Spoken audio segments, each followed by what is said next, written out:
Takže dneska Tesla Model 3, 10. mesiac 2022, keď sa nemýlim, 22 určite.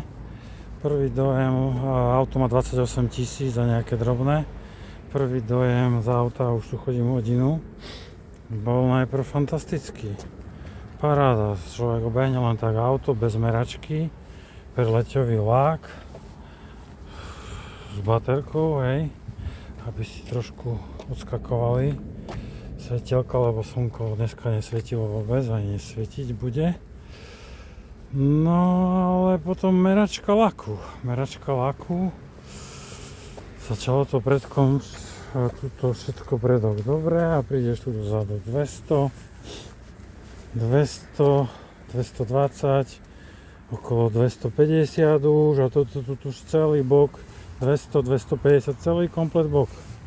Ale bez meračky to ja neviem, to sa nedá zistiť. Diely pasujú. Diely v podstate pasujú. To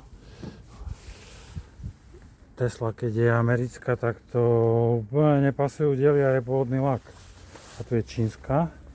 Už som videl veľa čínskych a čínske sú vždy lepšie z výroby popasované už s pôvodným lakom. A tuto je lakované celý bok a pasuje všetko, je to aj dobre urobené.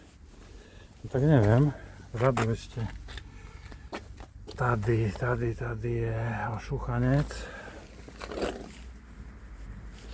Ale biela je najlepšie. Bez debaty, čierna je taká hnusná.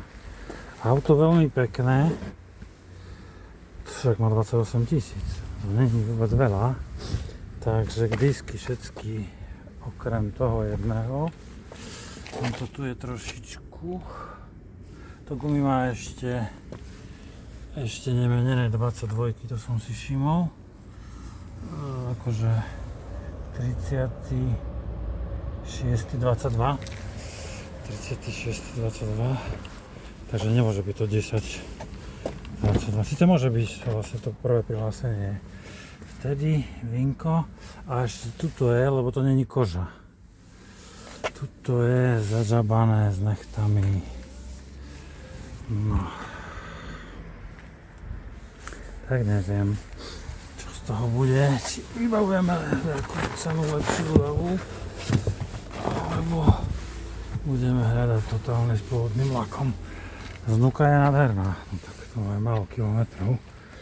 Okrem volantu, volant by som normálne dal prešiť do kože, lebo to je guma. Toto taký človek, tie volanty vôbec nie sú kvalitné. No.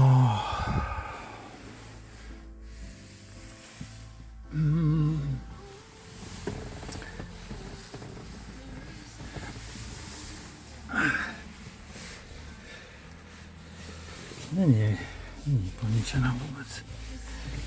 Tu sú na telefóny.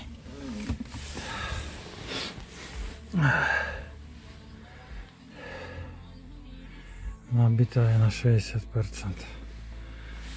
Dobre.